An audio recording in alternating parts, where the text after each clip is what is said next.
You're right, guys, how are you all doing? And welcome to the 8th episode of my Udinese career mode, and we're just going to get straight into a game to start off with.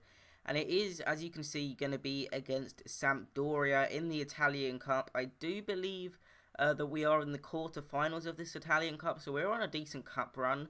And I really wanted to try and carry that on, possibly get to the semis, maybe even win it. So I was hoping for a win here, and as you can see, we are in the quarterfinals. There's still Inter, Fiorentina, Milan, Juventus, Roma, and Torino also left in the quarterfinals of the Italian Cup. Now here is how we lined up. We did use our second team, I guess it is, with the 4-2-3-1, Di Natale, Kone, Zapata, Evangelista. You've seen it all before. We do keep Carnesis in goal. He's just been in goal for the whole season for cup games and Serie A games. I probably should change him for cup games, so, you know. And here's how Sampdoria lined up. They do have Samuel Eto'o up front, and we all know how good he is. I actually haven't used him in this game, but I know he was amazing last FIFA. So I was just hoping that I could try and stop him and his teammates from scoring. Now in the 13th minute, Sampdoria get a penalty, and I mean, was it a penalty? Was it not a penalty? It didn't look like a penalty to start with. Maybe that's because I was playing with Udinese, but to be honest, it really did not look like a penalty, like a foolproof 100% penalty. I mean, I thought I got the ball with that left boot, and there wasn't really enough contact for me anyway to give that a penalty. But nevertheless, the referee, he does give it a penalty, and Sampdoria and Samuel Eto'o have a chance to go up 1-0 and potentially knock us out of the cup. And Samuel Eto'o steps up, but he hits the crossbar, and it stays at 0-0. We did dive the right way as well, but he does hit the crossbar, and we are still in this game. Now, in the 22nd minute, they have another good chance, but this time they hit the post, so it just really wasn't going Sampdoria's way. Now, in the 42nd minute, we do have Evangelista down the wing. He cuts in, crosses it into Zapata. Zapata misses it, goes out to Kone, but the weak shot just gets saved by the goalkeeper. And half-time, it came pretty quickly, not much really happened, and it did end up being 0-0 at half-time. Now in the 48th minute, they cross it in, but we do manage to catch the ball. It was a close cross, however, we do keep it at 0-0. And in the 52nd minute, they were still attacking us, which was quite surprising because I expected us to win. And here, they really should have made it 1-0, or at least challenged the keeper. However, they managed to put the ball wide. Now in the 59th minute, Zapata makes a brilliant run. He's just getting away from his man, runs it all the way down the wing and passes inside to Gilmer, I don't know. And Allen takes on the shot, and it was just narrowly wide of the goal. Now in the 80th minute, dying moments of the game, Sampdoria go ahead and score away from home in the Italian Cup. And remember, this isn't over 2 legs. This is just a 1-leg thing, so if they do manage to keep this 1-0 scoreline, they will be going through to the semi-finals, and we will be getting knocked out of the cup. It was Obiang who did score the goal, and in the 90th minute, Kone passes it inside, and Braithwaite receives the ball. Braithwaite has a shot, challenges the keeper, Viviano, but that wasn't enough to score, and we do indeed lose 1-0. Sampdoria kept the clean sheet, and unfortunately, we are getting knocked out of the Italian Cup. I'm not quite sure what it's called, but I'm just calling it the Italian Cup. We do get knocked out in the quarterfinals of the Italian Cup, so that ended our cup run, and unfortunately, we couldn't go any further. We do get 170,000 from the cup, which was that was all right, and we do go into deadline day, which it was quite uneventful, to be honest. We didn't sign anyone on the deadline day. We signed a few players during this transfer window. We signed Clinton and that guy in the pre-contracts, but that's about it. And there's the message confirming that there was the deadline day. Now, we do have our second game against Juventus in the league, so obviously we played away from home against Juventus, and I think we beat them last time, if I'm not mistaken. So I was hoping to replicate that.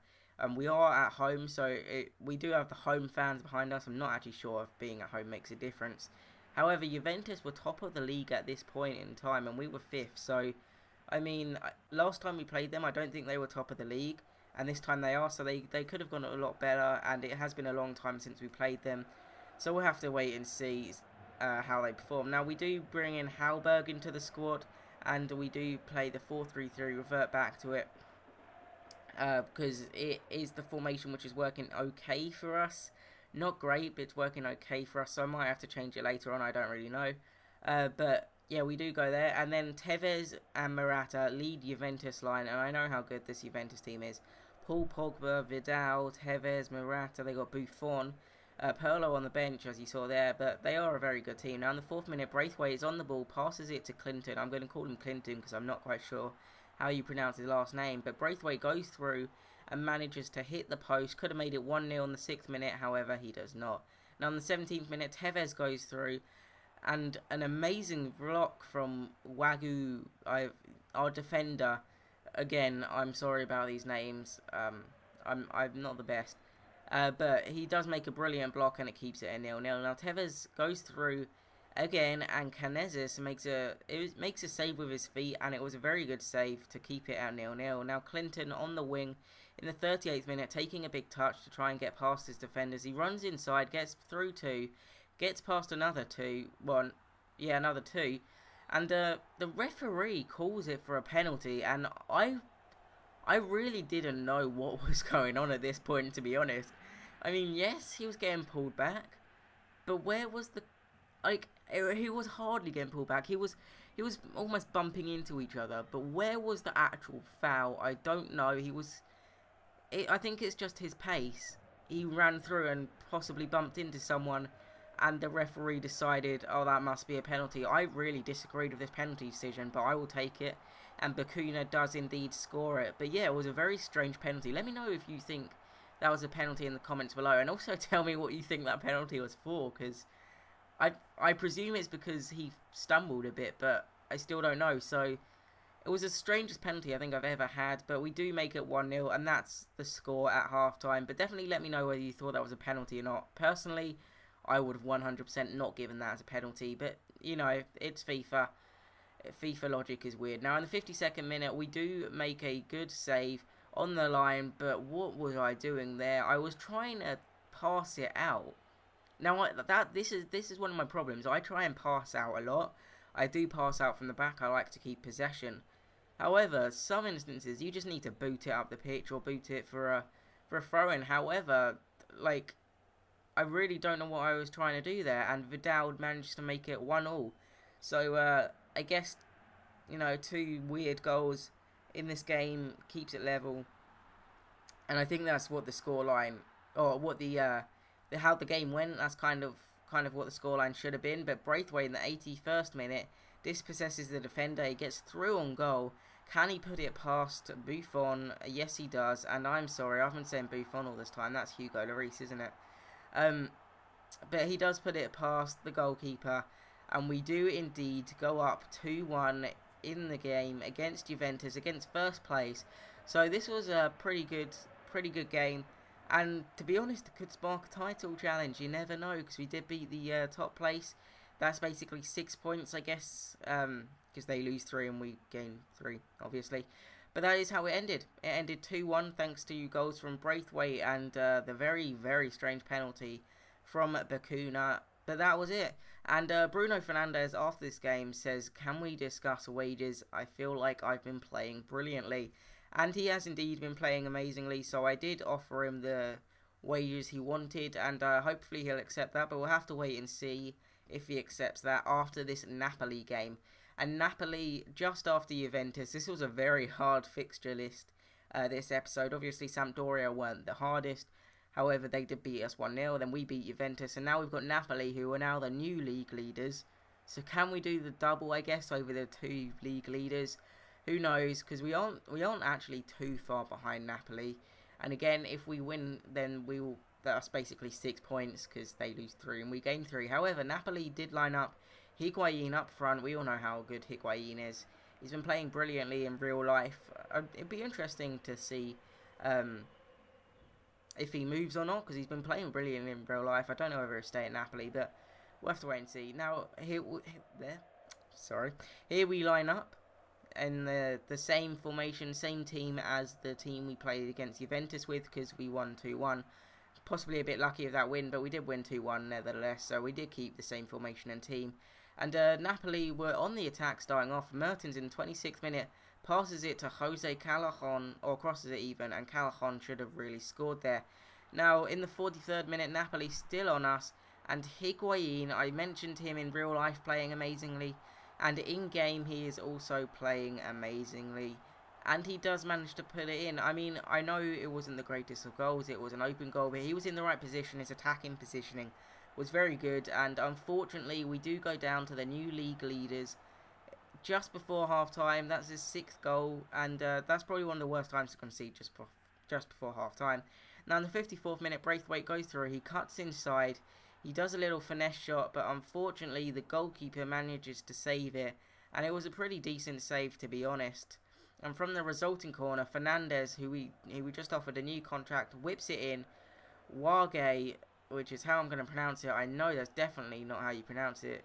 Probably like Wage or something like that, I don't know, but he does manage to make it 1-1. He is our defender, scoring from the corner, and it was a very good header. It was his first goal in the Serie A, and we are drawing with Napoli, the league leaders. Now in the 72nd minute, Napoli on the attack again. Enrique has a shot, but Carnezes matches it with a good save, and he does keep it at 1-1. Now in the 89th minute, the dying moments of the game, Jose Callahan puts it in the net, and that was, honestly, I literally, well, I didn't smash my controller, but I was definitely thinking about it. That was so frustrating, and we are down 2-1, and we lost 2-1, so, I mean, a draw would have been amazing, but to lose in the 90th minute sucks so much. And Fernandez does offer his does accept his contract we offered him, and we do go into the 4th and final game against Empoli, who we have beaten twice or once, I'm not quite sure, because we did beat them in the cup, I know that, and I feel like we beat them in the league, but again, I could be wrong, that was a long time ago.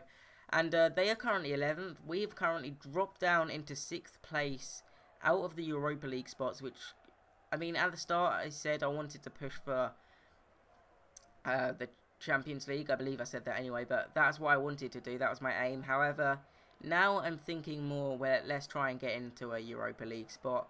But we do have a game in hand against the 5th place spot, who was Torino, I believe. So hopefully we can steal that spot if we win our game in hand and actually get into the Europa League. But there is like 10-15 games left of the season. So we do use our second team, because this was like 2 days after the game we just played against Napoli.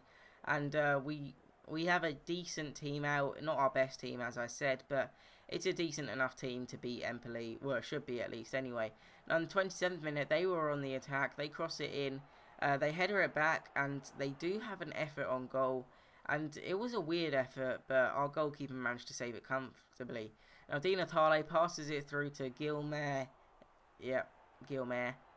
And he has a shot, and it just narrowly misses the goal. Now, in the 58th minute, they have a nice finesse shot. However, it does just go past the crossbar and out for a goal kick. Now, in the 73rd minute, they were still on the attack.